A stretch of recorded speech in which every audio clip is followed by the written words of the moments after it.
आज यवतमाळ जिल्ह्यामध्ये स्त्री शक्तीला वंदन करण्याकरता आम्ही आलो.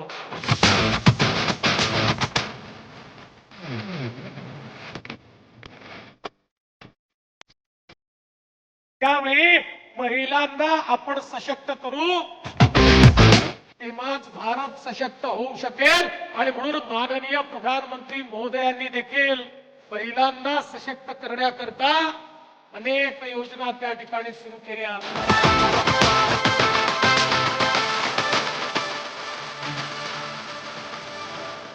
जळगावला प्रधानमंत्री महोदय लखपती दीदीच्या कार्यक्रमात येत आहेत.